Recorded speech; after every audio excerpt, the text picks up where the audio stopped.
E agora é a hora de tirar as suas dúvidas sobre saúde no quadro Fala Doutor. Se você tem alguma dúvida sobre o TDAH, que é o transtorno de déficit de atenção com hiperatividade, manda pra gente. Anota o WhatsApp, é o 996520105. Roda a vinheta.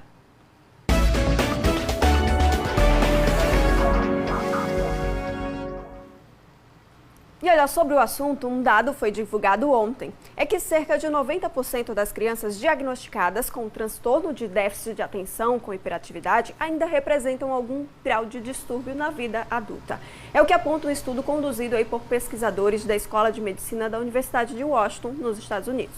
O resultado, então, contrapõe estimativas de pesquisas anteriores que apontavam um índice bem menor, em torno aí de 50%. Mas existem muitas dúvidas sobre o assunto, entre elas, como saber que tem o transtorno de déficit de atenção com hiperatividade. Para responder essa e outras perguntas, eu já recebo aqui no estúdio a doutora Ana Jovina, pediatra do The Cause Day Hospital, e vai tirar todas as dúvidas. A gente já começa definindo o que é essa TDAH. Bom dia, doutora. Bom dia, bom dia. Então, o TDAH é um transtorno do déficit de atenção e hiperatividade. Então, a gente vai ter crianças com componente mais desatento, mais hiperativo e mais impulsivo. É um transtorno do comportamento. Perfeito, doutora. E aí a gente vem para cá porque tem muitas dúvidas, as pessoas já perguntaram aqui no nosso telão algumas dúvidas. Vamos já começar com elas, porque a gente gosta dessa interação do nosso público. Olha, a Maiara Santos, lá de Japoatã. A criança já nasce com TDAH? Quais os sinais que os pais e professores devem ficar atentos? Sim, a criança já nasce com TDAH. E como a gente acabou de ver nessa pesquisa que saiu, carrega o TDAH para a fase adulta também. Então, a gente tem que ficar atento a sinais de hiperatividade, aquela criança que não para quieta, aquela criança que fica sempre mexendo a mãozinha, mexendo os pezinhos, que não termina uma fala, que interrompe sempre a professora, ou aquela criança desatenta, que está sempre no mundo da lua, que não consegue terminar suas atividades, que sempre vai um recadinho para a mãe porque o Joãozinho, a Mariazinha não consegue acompanhar igual aos outros coleguinhas. Geralmente o professor é um agente importante no diagnóstico do TDAH. Perfeito, isso é a observação tanto em casa quanto na escola, porque envolve essa questão da educação, do processo de ensino, de aprendizagem, não é, doutora? E aí, sobre essa pesquisa, e aí a gente já traz uma pergunta aqui de vídeo da telespectadora Eline Quintela, lá de Cristinápolis. Inclusive, ela tem uma criança autista, mas fica nessa preocupação também, porque como identificar durante a vida adulta. Vamos para o vídeo. Na tela, temos o vídeo aí da Eline Quintela. Gentilmente nos encaminhou, Eline. Bom dia, doutora Ana. Bom dia, Samara. Me chamo Eline Quintela e sou mãe do Arthur, diagnosticado com autismo. Como podemos identificar o TDAH no adulto? Quais os prejuízos do diagnóstico tardio e as formas de intervenções para o TDAH em adultos? A dúvida, muito obrigada, Eline. Doutora. Bom, Eline, então, o TDAH, ele tende a ser mais sutil no adulto. É muito mais fácil a gente identificar o TDAH, o transtorno, na criança do que no adulto. E o que a gente vai prestar atenção no adulto? A gente tem sim critérios para o diagnóstico do adulto. Então a gente se baseia no DSM-5, que é um manual de diagnóstico de doenças mentais. Então lá a gente tem 18 critérios, 18 sinais, 18 comportamentos que podem estar presentes. Então se o adulto ele apresenta 5 de desatenção, 5 da hiperatividade, e que esses sintomas, assim como na infância serão 6 para fazer o diagnóstico, 6 critérios, estão presentes em mais de um contexto. Então, afeta o ambiente familiar, afeta o ambiente, está presente no ambiente social e, o mais importante, traz prejuízo funcional. Não é só ser desatento, esquecer o carro no trabalho, esquecer a pasta em casa, é que essa desatenção, essa hiperatividade traga prejuízo funcional no meio social, no meio acadêmico, na família. Então, tem critérios diagnósticos para a gente fazer esse diagnóstico. E o não diagnóstico precoce vai atrapalhar muito, porque o TDAH ele não tem cura, mas ele tem controle. A pessoa começa a aprender a se organizar e processar. E planejar, desculpe, porque o problema do TDAH é a falta de organização e planejamento que vai impactar em tarefas não realizadas e um comportamento social inadequado. Então, quanto mais precoce o diagnóstico, mais precoce o tratamento, melhor essa criança e o futuro adulto vai lidar com essa doença. Perfeito, então, doutora, esclarecido aí, bom prestar atenção nos sintomas e buscar um atendimento médico caso realmente impacte muito na vida. Vamos para mais uma pergunta aqui na tela. O Luiz Antônio de Gararu, lá do sertão de Sergipe, olha só, o que causa esse transtorno? Existe alguma forma de evitar? Oi, Luiz Antônio. A causa, a gente não tem muita certeza do que causa o TDAH, mas a gente sabe que tem uma predisposição genética, que a criança com TDAH, ela nasce com alteração na região frontal, que é a região responsável pelo controle, pelo autocontrole, pela atenção, e que tem fatores ambientais que podem agir. Então, não é que é uma doença geneticamente determinada, tem um determinado gene que a pessoa vai nascer e vai ter TDAH por causa disso. Não, mas ela tem uma predisposição genética e o ambiente agindo sobre essa predisposição. Não temos como evitar. Se você tem a predisposição e tem o ambiente favorável ao aparecimento do sintoma, irá aparecer. Perfeito esclarecimento aí da doutora. Vamos para mais uma pergunta aqui do nosso telespectador, que sempre interage com a gente. Agora a Amélia Aquino, de Campo do Brito. Fui diagnosticada com TDAH, ainda criança, e hoje com 22 anos levo comigo os sintomas. Como faço para me desenvolver profissionalmente, já que esses sintomas realmente podem prejudicar a vida? Isso, exatamente. Os sintomas de TDAH, eles impactam no funcionamento acadêmico, no funcionamento ocupacional. Então, a gente tem as terapias, as psicoterapias, tem medicamentos também, Amélia. Então, é importante que você seja acompanhada por profissionais, pelo seu médico, por psicólogos, que vão ajudar você a trabalhar, a se organizar melhor, a planejar melhor a sua vida e daí você conseguir trabalhar direitinho. Dá para ter uma vida com atividade física, também melhorando todo esse critério, não é, doutora? Dá sim, dá sim. Vamos lá para mais com controle, dá sim. Com controle, né? Sempre controle e planejamento. Acho que tem que Isso. levar para a vida da gente o tempo todo, não é, doutora?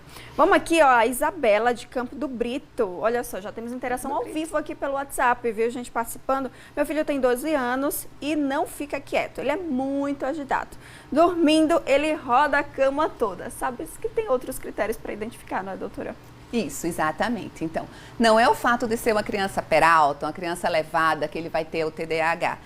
Repito, esse comportamento tem que trazer prejuízo funcional e tem que estar presente em mais de um ambiente. E outra coisa, os sintomas têm que aparecer antes dos 12 anos de idade. Então, sintomas antes dos 12 anos de idade, com prejuízo funcional e que apareça não só em casa, porque às vezes a gente tem crianças desobedientes, crianças traquinas e que na escola são santos, comportados, que aprendem, Sim. que tiram boas notas, que socializam muito bem, que os amigos adoram. Então, aí é um menino danado, não é uma criança com transtorno de comportamento. E a gente diz uma criança saudável, né? Isso. Com saúde, boa atividade, bem ativo, né? Não só hiperativo. Vamos para mais uma pergunta aqui na tela.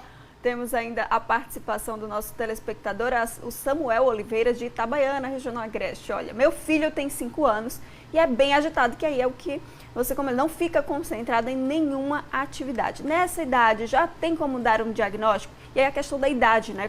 Quando diagnosticar o TDAH? Oi, Samuel, tem sim. A gente tem como fazer o diagnóstico nessa idade, como levantar a possibilidade diagnóstica. A gente não faz diagnóstico de TDAH em um único momento. E também a gente precisa do auxílio, algumas vezes a gente precisa do auxílio de outro profissional, do psicólogo, de uma fonoaudióloga, para nos ajudar a fazer esse diagnóstico. Transtorno de comportamento nem sempre é fácil de diagnosticar e muitas vezes a gente não faz diagnóstico em uma consulta. A gente precisa acompanhar, entregar uns questionáriozinhos aos pais e professores, para que eles nos ajudem com as respostas e que a gente possa fazer. Mas sim, a gente pode fazer o diagnóstico nessa criança com 5 anos de idade, porque os sintomas aparecem antes dos 12, né? Antes dos 12 e é preciso estar sempre atento logo nesse desenvolvimento. Então já apresentam os primeiros sintomas, né, doutora? Isso. Olha, a gente continua aqui, né, ao vivo com a doutora Ana Jovina, que já agradeço imensamente esse convite. essa presença aqui, não é? E agora a gente tem ainda aqui o WhatsApp do BG, manda sua dúvida pra gente, é o 996520105. Eu tô aguardando aqui a sua interação, já tivemos uma interação lá do Campo do Brito, olha só a audiência lá no interior do estado. Vamos para mais uma pergunta aqui no telão. Olha, a gente tem aqui a interação da Larissa Carvalho em Lagarto. O TDAH pode estar associado a outros transtornos? Pode sim, Larissa. Antes, os critérios diagnósticos, eles descartavam alguns transtornos associados. Hoje não. Hoje a gente pode ter uma criança autista com TDAH, uma criança com outro transtorno de comportamento e TDAH, até mesmo outros transtornos mentais que não só de comportamento. Então, e não é infrequente a associação do TDAH com outros transtornos de comportamento.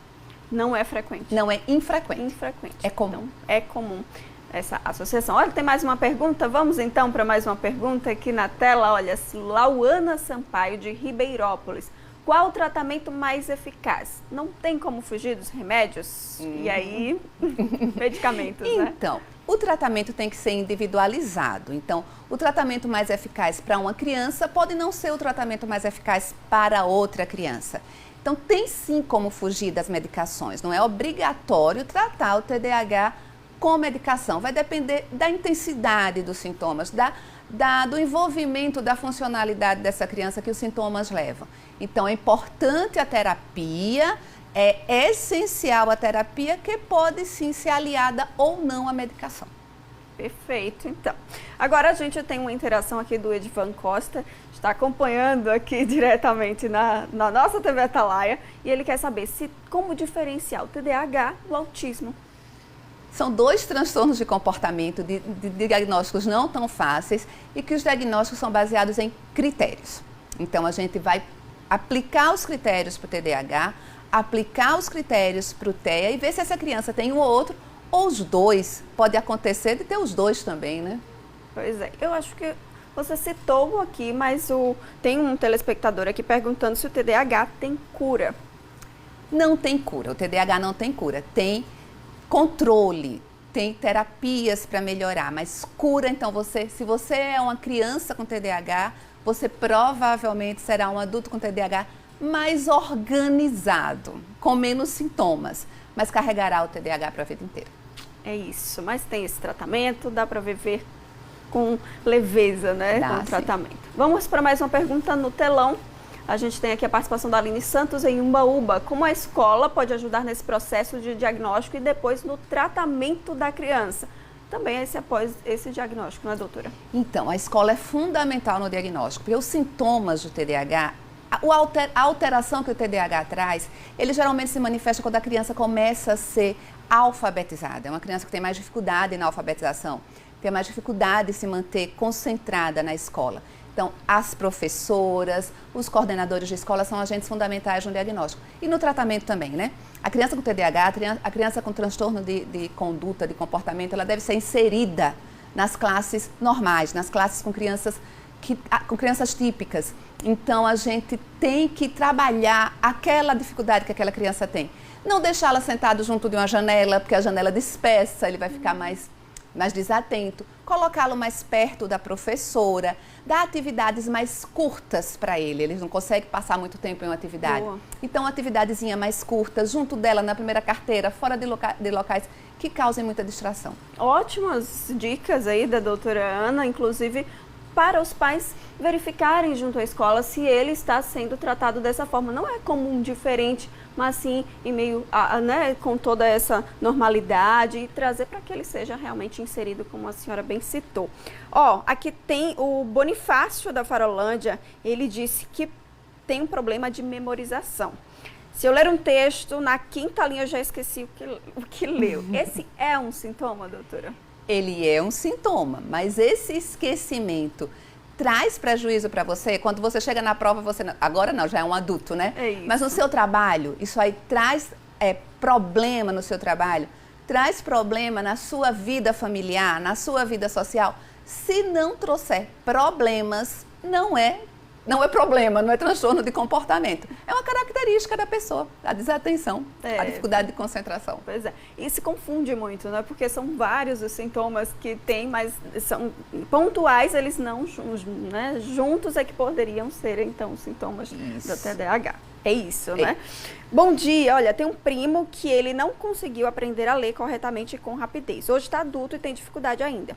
E se forçar muito, fica agitado, não quer continuar, já desiste, né? O Josi Santos, do bairro Industrial, essa pessoa, esse primo, ele se irrita com facilidade. Será também, doutora? É uma característica do transtorno de comportamento, né? A irritabilidade, a agressividade também. Então, tem que ver se é só uma criança com um adulto, não sei, um adolescente, com a dificuldade de aprendizagem, com a dificuldade específica de aprendizagem, ou se tem outros sinais, outros comportamentos que trazem problemas para ele, para que se enquadre no TDAH. Perfeito. E olha, tem muita interação aqui, todo mundo participando. Que bom, a gente já agradece a sua participação aqui no WhatsApp do BG. Tem aqui outra pessoa falando, meu filho tem 2 anos e 4 meses, ele não fala, só grita e não fica quieto. Dá para diagnosticar autismo ou a hiperatividade? Ele só fala BA para falar água, fala pouco. Nessa idade, o diagnóstico é mais complicado, então a gente não consegue diagnosticar ainda. E são sintomas que são, pelo que ela está falando, lembra mais o transtorno do espectro autista, uma criança que está demorando a falar.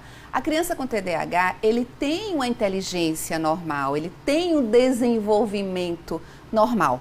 Então, a gente tem que ficar mais atento nesse caso para o autismo ao invés de TDAH. Perfeito. Muito obrigada pela sua presença aqui. Já agradeço por esses esclarecimentos. Ela é tão simples para responder aqui a todas essas perguntas e lembrar as pessoas onde que a senhora atende para esclarecer. E claro, porque o diagnóstico, cada caso é um caso, não é, doutora?